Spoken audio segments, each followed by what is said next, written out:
What are you looking at? You know darn well what I'm looking at. I do? Must have been one hell of a party last night. Why? Why? Why? I think I know what it's like to be a rock star now. Having your clothes ripped off as you come through the door? I didn't do that. Not that I'm complaining. No, I was just, kind of anxious. Anxious? You were in heat, my love. Well, imagine if we conceived a child under those conditions. Oh, I wouldn't even want to be responsible for that kid. So what was it, male strippers? It was you. It's always you. Ah.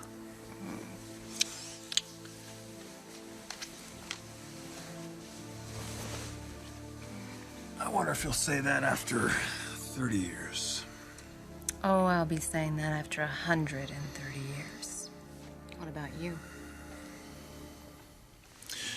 Love, if I'm around in 130 years, it'll definitely be because of you. Right now, I have to get to work. Right now? I've got a pretty important day. How important?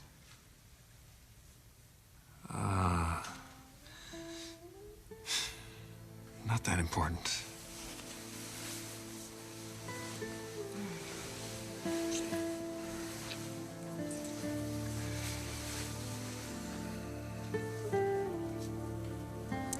He's going to have eyes just like yours. And hair like yours.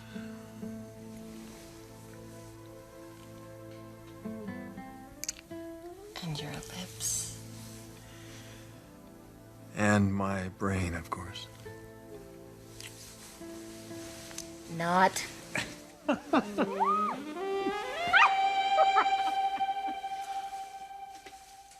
Fabio. Is that it? Yes, my darling. That is that young man's name, and he is an extremely talented young man. Oh. In what manner, pray tell? Oh. Do I detect jealousy, the green-eyed monster? Hmm? Get real, please. It was a wonderful party, my darling. It was the best party I've ever been to. Yeah? Because some guys took their clothes off? Oh, come on. That was only a very small part of it. Well, actually, it wasn't that small, but there was something else that was much more important. Oh, well, let me guess. Naked beer sliding, right? Oh, will you stop? Come on, Jack. No, I'm serious. Listen to me. It was Macy. Macy was the pièce de résistance. How'd she do? She did great. She never touched a drop all night, not even a sip of champagne. I'm telling you, Jack, I was so proud of her. I was so proud of my little girl. Are you absolutely sure that she didn't sneak a drink? Positive. I watched her like a mother hen. She didn't touch it.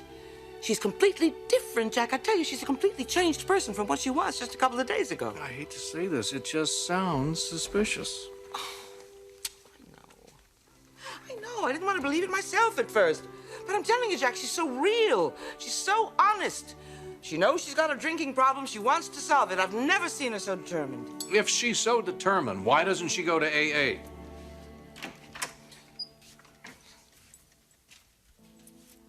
Of course, I would love her to go to AA meetings. You know that. But I just don't want to put pressure on her, Jack. Not now. I just don't believe that's the way to handle it. I mean, she admits that she's got a drinking problem. She says she's going to solve it. She's going to work on her addiction. I've got to believe in her. I've got to, Jack. I cannot turn my back on her. I hope you're right, honey. Oh, listen, let's not hope anymore. Huh? Let's just say a few prayers of Thanksgiving, because things are really pretty nice for us right now. I mean, we're going to be married next week, and Macy is going to recover. I know she is. So, what more could possibly be right? Good Lord. Sally, you won't believe this.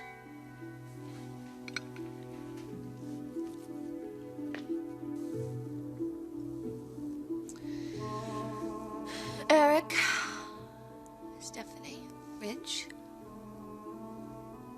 I I am taking belief. I'm taking belief. It's mine.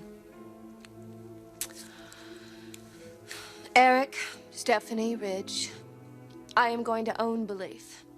That's right. Brooke Logan Forrester. It belongs to me.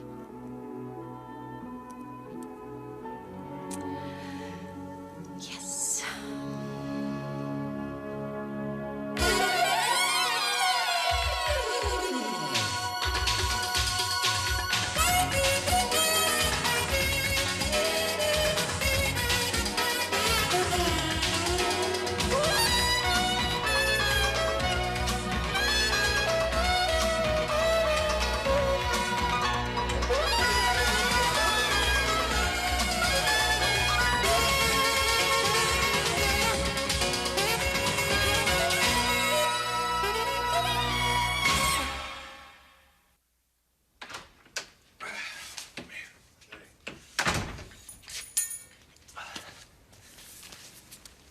Wow, do you look potent.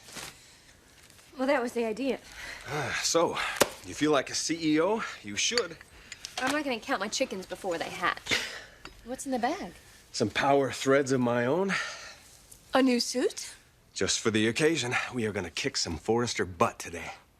Let's not let this get personal, okay? Honey, you don't have to tell me. When we walk into Eric's office, it is strictly business. I just want it to be short and sweet. I don't want to rub anything in anybody's face. I just want what's mine.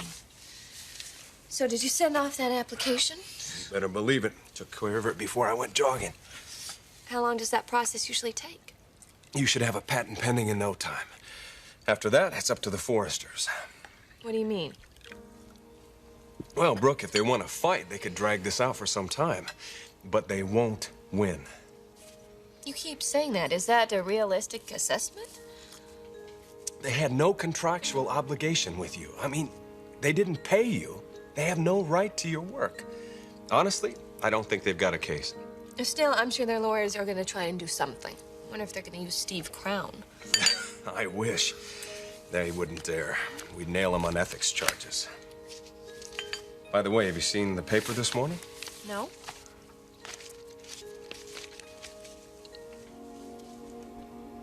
According to sources close to Forrester, Ms. Logan Forrester, the creator of belief, may have valid claim to the patent. Let me see that, Jack. That's major. Oh, it's impossible. There's got to be some mistake. If that's true, the Forresters could lose millions. Yeah, well, that's why I don't believe it. I mean, the Forresters are much too smart to let something like that happen. Sweetheart, if there wasn't some truth to it, it would not be in the newspaper. Well, there's only one way to find out what the truth is. Where are you going? I'm gonna go somewhere where I'm gonna find out what this is all about. I will not let you bother Eric and Stephanie. Jack, come on. Now, this is important. It's important to you, to me, to our business. We need this information. We'll get the information somewhere else then. Oh, where? Come on, Jack, what's the matter with you? Why are you acting like Look, this? they have to be in chaos over there, and it is not fair. It's not right to jump on them when they're down. Jump on who when they're down? The same people that jump on us when we're down every chance they get?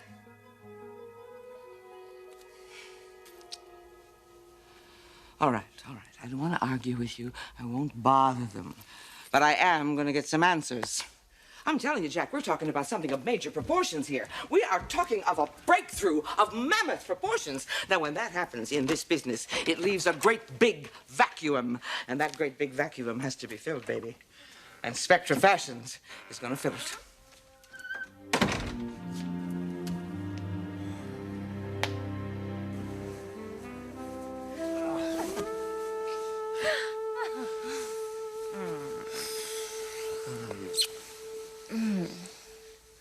Now I'm ready for work. You said you have a very important day. Well, I've got to meet with Dad and the lawyers. And I expect Brooke at some point. Ooh, that doesn't sound like fun. No, it doesn't, does it? It really does amaze me how you're able to keep your mind off of all of this. You are the best distraction a man could have, my love. Well, then please, allow me to distract you a little bit more.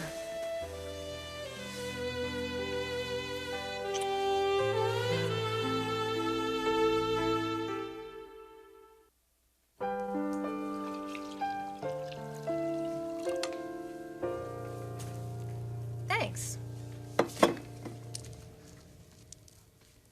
You see, what happens is first you find out you're pregnant maybe in a couple weeks, and then we wait 9 months. No, I'm not wondering about that. I'm wondering how this belief business will turn out. I have no idea. You don't think Brooke will back down? Not after what she discovered about Steve. It's amazing, isn't it? How people react when they're paranoid. What do you mean? Well, it would have been much better if Brooke had been dealt with honestly. Hey, I've been saying that since the beginning. Mother and Dad wouldn't hear it. You're right, they were paranoid. Can't really blame Dad, though. There's a business he spent his entire life building, and then this happens. All because of a stupid legal technicality. Do you realize if Dad had given Brooke that contract when she first started working in the lab, she would have signed it happily? Probably without even reading it. They were married. That's right. I mean, but he didn't. He didn't feel he needed to. I mean, he was in love with his wife. They shared a child together. So when faced with the horrible reality that she wasn't under contract... He panicked. And he made mistakes. And now he's paying for them. What a shame. I still have to wonder if there isn't some way to get through to Brooke. Some way to help her understand. What do you think, Ridge? Is there anything? Anything we can do to turn Brooke around?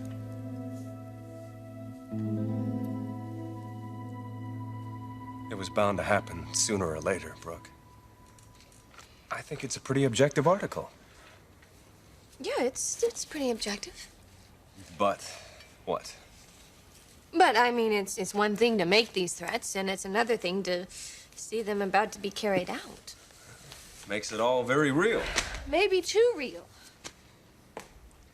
Brooke, life is real. And this is life. Yes, but it's not the kind of life that I wanted. The kind of life I dreamed about. Well, the life that we dream about when we're young generally isn't what comes to pass. I am a grown-up. I should know that, right?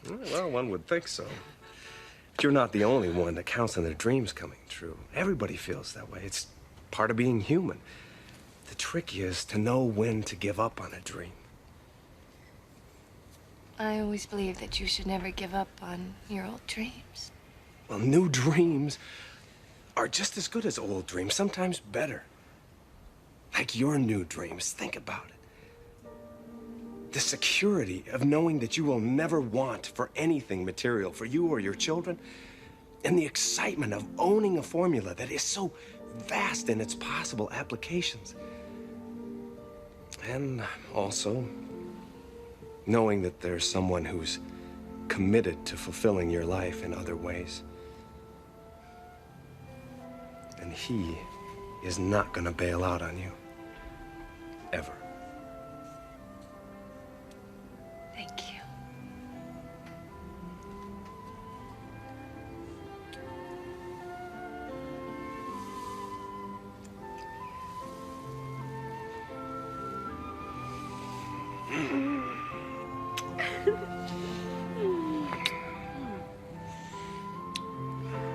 Better get ready for this meeting.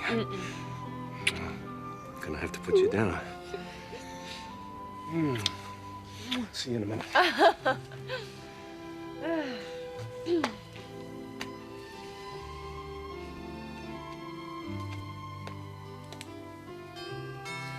I'll get it.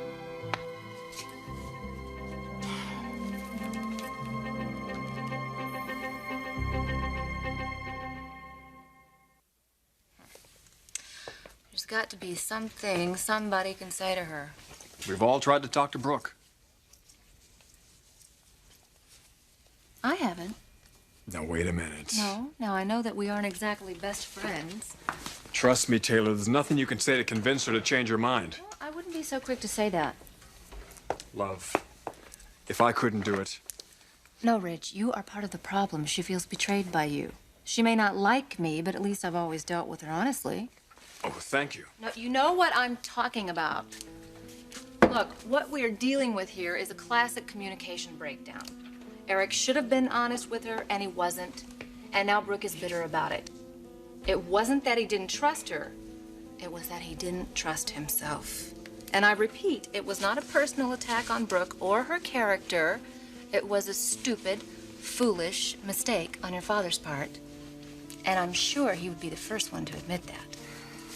I think I can help her realize all of that. Listen, everything you're saying is true. But the fact still remains that Brooke was a victim of some very sleazy tactics. You can't change that. None of us can. No, but it was the motivation behind those tactics that were not as sleazy as the tactics themselves. You think that's going to make any difference to Brooke? If presented in the right way, it just might.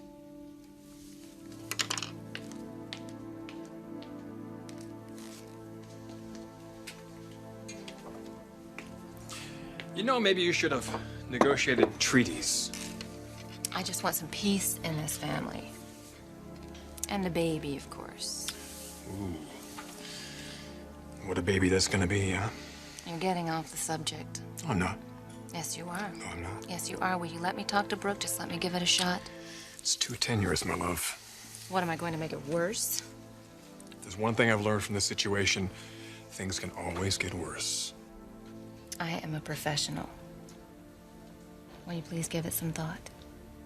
Please? Where in the world did you come from? I am pretty awesome,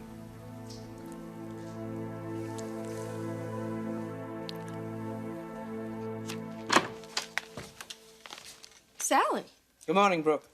what are you doing here? Well, obviously I haven't come to drop off my laundry, so I must be here to see you. About what? About a very interesting little bit of reportage in the morning paper. Any truth in it? Well, yes, all of it. I'm filing for a patent on a formula I developed. Just like that? Just like that. Tell me something. How much did Stephanie Forrester have to do with that? I thought so. Now, wait a minute, Sally. I have a legitimate claim on belief, and I'm going after it. Well, sure. But listen to me for a minute, will you, Brooke? I mean, I know Stephanie Forrester, and I know the kind of damage and harm she can cause in a person's life. Anything she's done to you, she's more than done it to me over the years. My daughter, Macy, just had her marriage break up. She lost all of her self-respect and dignity. She almost lost her life because of Stephanie. And now all I'm doing is waiting for the day when I can start to pay that woman back for all the misery that she has caused. And I'm going to do it, Brooke. I'm going to crush her. Now, you may well ask what all of this has to do with you, so I will tell you. I've got the perfect vehicle to deliver simple justice to Stephanie and all the rest of the Forresters. What vehicle is that? Spectra Fashions. Imagine it, Brooke. My company. Your formula. Stephanie Forrester's two worst enemies in the entire world. Joining forces in a common cause to bring her to her knees. We could do it, Brooke. Together, we could do it. We could start by letting that woman have a very strong dose of what she's been delivering to us for years. She deserves it. And you and I deserve to be the ones to dole it out to her. So how about it? Shall you and I give Stephanie Forrester a rumble she will never forget?